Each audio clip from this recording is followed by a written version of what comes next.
ስሙ ነው። ብዙዎች የሚያውቁት ጃዋር መሐመድ በሚለው ስሙ ነው። ይህ ስም ባለፉት 5 ዓመታት በኢትዮጵያ ሰማይ ስር ጮክ ብሎ የሚጠራ ነው። ሰውየው አወዛጋቢነቱ ታስሮም አልቆመም። እርሱ ከጓደኞቹ ጋር ሆኖ እያካሄደ ያለው የረሃብ አድማ በታንክና በባንክ የታጠረውን መንግስት የሚያረድ ሆኗል።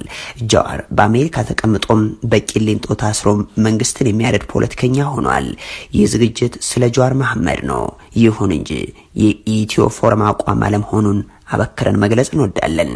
አንድ በአሜሪካ ዩኒቨርሲቲ አብሮት የተማረ ኤሞሳ የተባለ ሰው ጃዋር መሐመድ ዋታይ ነው በሚል ርዕስ የጻፈው ይህ ጽሁፍ ጃዋርና ብርሃኑ ነጋ በአሜሪካ ተገናኝተው ስለተነጋገሩበት ጉዳይ፣ ጃዋር ለአቶ ለማ የተለየ አድናቆት ስላሳደረበት ምክንያት፣ ጠቅላይ ሚኒስትር አብይን መቃወም ስላዘወተረበት ምስጢር፣ እንደዚሁም ጃዋርን ደጋግማ ስለምታስወቅሰው የሜንጫ ጉዳይ ይተርካል። ጃዋር በትምህርት ቤት ጓደኛው አይን ምን አይነት ሰውና ፖለቲከኛ ነው የሚለውን ጥያቄ የሚመልስልንን ይህን ጽሁፍ እኛም በአማርኛ አዘጋጅተነዋል። ተከታተሉን ዘንድ በአክብሮት ጋበዝናችሁ። በመስከረም ወር ኢትዮጵያ ታዋቂውን ፖለቲከኛ ጃዋር መሐመድና ሌሎች 24 የኦሮሞ አክቲቪስቶችን በሽብር ወንጀል ከሳለች። ክሱ በቅድሚያ የተገለጸው አስገራሚ በሆነ መልኩ በፌስቡክ ነበር። ጠቅላይ አቃቤ ሕግ በተለያዩ የክስ ችሎቶች ለሳምንታት ድራማዎችን ሲሰራና ምስክሮችን ከመጋረጃ ጀርባ እንዲመሰክሩ ሲያደርግ ከከረመ በኋላ ዋናውን ክስ በፌስቡክ ለጠፈ በማለት ይጀምራል። ይህ የጃዋር መሐመድ የቅርብ ሰው አቶ ጃዋርን ጨምሮ ሌሎች 24 ፖለቲከኞችና አክቲቪስቶች የታሰሩት በፖለቲካ ስራቸው ምክንያት እንደሆነ ግልጽ ነው። የጠቅላይ ሚኒስትር አብይ አህመድ አገዛዝ የጃዋርና አብሮት የተከሰሱ ሰዎችን በቁጥጥር ስር አውሎ ፍርድ ቤት የሚያመላልሳቸው መጀመሪያ ምርጫውን ለማራዘም፣ አሁን ደግሞ ምርጫው ላይ እንዳይሳተፉ ነው። ይህ ለነ ጃዋር የማይጠበቅ አይደለም።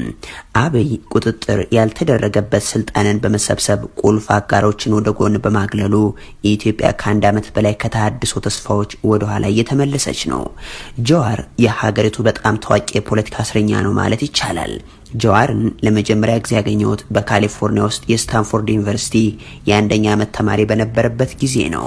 አወዛጋቢ ፖለቲከኛ ለመሆኑ ሲያደርግና ሲያስብ እኔ ዛው በቦታው ሆኜ ተመልክቻለሁ። ጃዋር ብዙውን ጊዜ የእርሱን ጉድለቶች ይቀበላል። እሱ ግን በቀኝ አክራሪ ኢትዮጵያውያን ያለአግባብ የተሳሳተ ስም ሲሰደብ ቆይቷል። አሁን እኔ የምናገረውም ስለማውቀው ጃዋር የሚያትተውን ነው። ጃዋር በህዝብ ከታወቀበት ጊዜ ጀምሮ የማይለዋወጥ አንድ ነገር ይህ ነው። እሱ ስለ ሰብአዊ መብቶች፣ ስለ ዲሞክራሲና ስለ ኢትዮጵያ እኩልነት በጥብቅ ያስባል። የጃዋር በአጠቃላይ ማዕከላዊ የሆነ የፖለቲካ አመለካከቱ እንዲጎዳ ተደርጓል። ለምሳሌ ከጠበኛና ጽንፈኛ ርቆ የሚገኝ ሰው ነው። ሽብር ተብሎ ሊወሰዱ በሚችሉ ድርጊቶች ሲያስተዋውቅ ወይም ሲካፈል አይገኝም። ጃዋር አመፀኛ ስላልሆነ ትግል ሲያስብና ሲሰብክ አመታትን አሳለፈ። በእርግጥ ከአምባገነን ወደ ዲሞክራሲ በሚለው ጉዳይ ላይ ትኩረት ሰጥቷል። ጃዋር የቅድመ ምረቃ ትምህርቱን ካጠናቀቀ በኋላ ወደ ዋሽንግተን ዲሲ በማቅናት the International Center on the Non-Violent Conflict ውስጥ ተቀጥሯል። በዚያን ጊዜ የኦሮሞ ወጣቶችን በማደራጀትና ከነሱ ጋር አብሮ መስራት ጀመረ። ወዲያው የግንኙነት አድማሱን አስፍቶ እንደ ብርሃኑ ነጋ ያሉ ሰዎችን ወዳጅ አደረገ። እንደ ታምራት ነገራ ያሉ በእርሱ ሐሳብና በኦሮሞ ተሟጋችነቱ የማይወዱትን ሰዎችን አቀረበ። እጅግ በጣም አገራዊ ብሔርተኞች ይህንን የጃዋርን አቋም ይጠሉታል። በሚያሳዝን ሁኔታ እነዚህ ሰዎች ጃዋር ለ10 ዓመታት ያክል የቆየበት ስራ፣ ጽሁፎችና የመገናኛ ብዙሃን ቃለ መጠይቆች በመጨረሻም እሱ የሚያስፈራቸው የኦሮሞ ብሔርተኝነት ውጤትና ምልክት ለመሆን በቃ። ጃዋር በዋሽንግተን ውስጥ ያለ የኢትዮጵያ ትቅደም ባይ አክቲቪስቶችና ፖለቲከኞች በሁለት ምክንያቶች ከሱ ጋር ውይይት ለማድረግ እንደፈለጉ ነግሮኛል። አንደኛ ወጣት በደንብ ተናጋሪና ቅን አስተሳሰብ ባለው በዚህ ወጣት የኦሮሞ መሪ ተስፋ ይተዋል። እሱን በመቅረብ ጥሩ ኦሮሞ ለማድረግ ተስፋ ነበራቸው። በእነዚህ ሰዎች ትርጓሜ ጥሩ ኦሮሞ ማለት አማርኛ የሚናገር ከተሜ፣ ለኦሮሞነቱ ቅድሚያ የማይሰጥ፣ በአህዳዊነት ኢትዮጵያ ላይ ቅሬታ የሌለው፣ የሀገረ መንግስቱን ታሪካዊና መዋቅራዊ ችግሮች አንስቶ የማይከራከር ነው። እነዚህ እነ ብርሃኑ ነጋ ጃዋርን ማድረግ የፈለጉት እንዲህ ያለ ኦሮሞ ነበር። ሁለተኛ ለኦሮሞ ዲያስፖራ ፖለቲካ ጃዋር አዲስ ክስተት ነው። ጃዋር አዲስ ሆኖ ብቅ ባለበት የዲያስፖራ ፖለቲካ ውስጥ ሊታሰብ የማይችለውን ነገር አደረገ። ጃዋር በስታንፎርድ ዩኒቨርሲቲ የ2ኛ ዓመት ተማሪ በነበረበት ወቅት እስካሁንም ድረስ የሚታወቅ ዝነኛ ጽሑፍ ጻፈ። ጽሁፉ የኦሮሞ ነጻነት ግንባር ኦነግን መዋቅራዊ ችግሮች የሚተነትንና የኦሮሞ ልሂቃን ሌላ የትግል ዘዴ እንዲፈልጉ የሚጠቁም ነበር። በዚህ ጽሁፍ ለኦሮሞ ተቆርቋሪ ነን የሚሉ ሁሉ ሊታገሉ የሚገባቸው በኦሮሚያ ጫካዎችና ጎዳናዎች እንደሆነ በአጽንኦት አሳሰበ። ይህ ደፋርና አቤታዊ ድርጊት ነበር። እሱ የተናገረው በኦነግ ያለመዋጋትና ተጨባጭ ውጤት ማጣት የተከፋን ደጋፊዎችን ሀሳብ ነው። በእርግጥ ብዙ ኦሮሞዎች የጀዋርን ዓላማ በተሳሳተ መንገድ ተረድተውት በአስተያየቱ ተቆጥተዋል። ጀዋርና የእሱ ዘመነኞች ያደጉት የኦነግን ተግባራት እያዩ የተቃውሞ ዘፈኖችን እያንጎራጎሩ የኦነግን የስነ ጽሁፍ ውጤቶችን እየዘመሩ ነው። ጀዋርም የዛ እንቅስቃሴ አካል ነበር። በፍጹም ኦነግን አይጠላም። የኦነግ አመራሮች ወደ መድረኩ በሚገባ እንዲቀርቡና ትግሉን እንዲመሩ ይፈልግ ነበር። ግን ጽንፈኛ ኢትዮጵያዊ ወዳጆቹ ተሸውደዋል። ስለ ኦነግ ድክመት የጻፈው ጽሁፍ ከነርሱ ጋር የተመሳሰለና የጋራ ምክንያት ያገኙ መሰላቸው። እነዚህ ኃይሎች ኦነግን ጸረ ኢትዮጵያ ተገንጣይ ኃይል አድርገው በመስበክ አመታትን ያሳለፉ ናቸውና ይህንን የኦሮሞ ድርጅት በኦሮሞ ሰው ሲተች ስታይ ለነዚህ ጽንፈኛና ጥሩ ኦሮሞ ለሚመኙ ኢትዮጵያውያን ድንቅ አጋጣሚ ነበር። ግን ተሸወዱ። እሱ ያለው በኦሮሞ ችግር ውስጥ የሚደረገው ጸረ ህወሓት እንቅስቃሴ በሰላማዊ ትግልም ሆነ በውጭ ሀገር በጠመንጃ በሚደረግ ውጊያ ውጤታማ ስለማይሆን የኦሮሞ ልሂቃን ሌላ መንገድ ይፈልጉ ነው። በመሆኑም አገዛዙን በኢትዮጵያ በሁሉም አስፈላጊ መንገዶች እንደገና በማደራጀትና በመታገል ማስወገድ ይቻላል የሚል ንድፍ ነው የሰራው።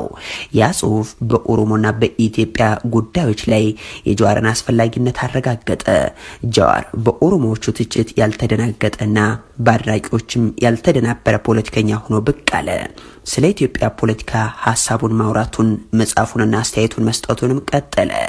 ጀዋርን ሰዎች ሊጠሉት ወይንም ሊወዱት ይችላሉ፣ ግን ከእንግዲህ እሱን ችላ ማለት የማይችሉበት ሁኔታ ተፈጠረ። ቀጥሎም መንግስት በሃይማኖት ጉዳዮች ጣልቃ መግባቱን በመቃወም በኢትዮጵያ ሙስሊሞች የተደረገን የድምጻችን ይሰማ እንቅስቃሴ ተወለደ። ጀዋር በፍጥነት በጉዳዩ ላይ እየሰሩ ካሉ የዲያስፖራ አዘጋጆች ጋር ግንኙነት አደረገ። ጀዋር በዚህ መልኩ ከዲያስፖራ ማህበረሰብ ጋር ለመገናኘት ብዙ ጊዜ አሳለፈ። አሁንም በከተማ ልሂቃን የበላይነት ለተያዘውና መቼም ተስፋ ለሌለው የአክራሪ ኢትዮጵያውያን አራማጆች ጀዋር ምቾት የሚሰጥ አልሆነም። ጀዋር ድምጻችን ይሰማ ካሉ ሙስሊሞቹ ጋር የፈጠረው ግንኙነት የኦሮሞ ሙስሊም መሪ አድርጎ እንዲሳል በማድረግ ዘመቱበት። አንድ ከአውዱ ውጭ የተደረገ ሜንጫ የተሰኘውን ንግግር በማምጣትም ያጠቁት ጀመረ። ጀዋር ንግግሩንና የትንታኔ አድማሱን በማስፋት እድገቱን ቀጠለ። በኢትዮጵያ ፖለቲካ ላይ መጽሐፍና አስተያየት መስጠቱንም ገፋበት። እንደ አውሮፓውያን የዘመን ቀመር በ2013 አልጀዚራ ላይ ቀርቦ እኔ ኦሮሞ ፈረስት ነኝ ብሎ በኩራት ተናገረ። ይህኔ የኢትዮጵያ ፖለቲካ አቀንቃኝ ጓዶቹና ወዳጆቹ ተቆጡ፣ ተስፋም ቆረጡ። ምክንያታዊነቱን ለማስረዳት ሞከረ፣ ግን አልሆነም። እርሱም እንዲህ ያለውን ምክንያታዊነት የጎደለውን አስተሳሰብ መሞገት አቁሞ የኦሮሞ ዲያስፖራን በማደራጀት ላይ አተኮረ። ከአንድ ዓመት በኋላም ኦኤምኤንን መሰረተ። ይህንን ጣቢያ ከሌሎች ጋር በጋራ በመስራት ኦሮሞን አንድ የሚያደርጉ እንቅስቃሴዎችን ጀመረበት። በመጨረሻም አብይ አህመድን ወደ ስልጣን ያመጣውን ተቃውሞ በመምራት የአሁኑን ጠቅላይ ሚኒስትር ለሹመት አበቃው። የተቃዋሚዎችን ድምጽ እንዲሰማም አደረገ። በ2018 በፈረንጆቹ ወደ ኢትዮጵያ ሲመለስ ጀዋር ከትግራይ በስተቀር ወደ ሁሉም ክልሎች በመሄድ ስለ ዲሞክራሲ፣ ስለ ፍትሃዊነትና የጋራ ራዕይ ፖለቲካ ውይይቶችን አድርጓል። በአብይ ስልጣን መጀመሪያ ወራት የአመጽ ፖለቲካን ይቃወም ነበር። ይልቁንስ የተሃድሶ አራማጅ የተባለውን መንግስትና የሽግግር መሪዎቹን ይደግፋል። ከኦሮሞ ገዳ አመራሮች ጋር በመሆን የኦነግ አማጽያንን ትጥቅ የማስፈታት ከቦታ ቦታ የተፈናቀሉትን መልሶ የማቋቋም መርሃ ግብር ለመጀመርም ሲጣጣር ነበር። ያ ድርጊት ጀዋር ለጸብ አልባነት ያለውን ጥልቅ ቁርኝነትና የኦሮሞን ጥያቄ በፖለቲካዊ ውድድር በኩል ሊፈታ ይችላል የሚለውን ጽኑ እምነቱን አጉልቶለታል።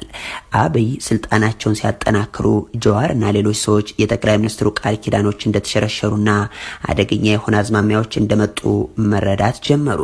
ከአንድ ዓመት በፊት ጀዋር በፖለቲካ ውስጥ ቀጥተኛ ተሳትፎ ለማድረግ ፓርቲ ውስጥ ገባ። ይህ የጀዋር ውሳኔ የጠቅላይ ሚኒስትር አብይን የኦሮሚያን ድጋፍ ያለ ጥርጥር የሚያንኮታኩትም ነበር።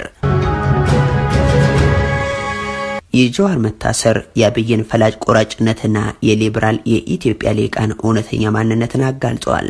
የኢትዮጵያዊ ነኝ የሚለው ሊቅ በጀዋር መታሰር ጮቤ ረግጧል። ደስታውን እንኳን መደበቅ አልቻለም። በቅርቡ አዲስ አበባ በመንግስት በተደገፈ ትዕይንት ህዝብ ላይ ሰልፈኞቹ እንዲሰቀል ጥሪ ያቀርበዋል።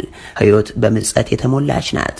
ከጥቂት ዓመታት በፊት እነዚህ ራሳቸውን አክቲቪስት ነን የሚሉ ሰዎች ሲታሰሩ እንዲፈቱ ጀዋር ሽንጡን ገትሮ ሲከራከር ነበር።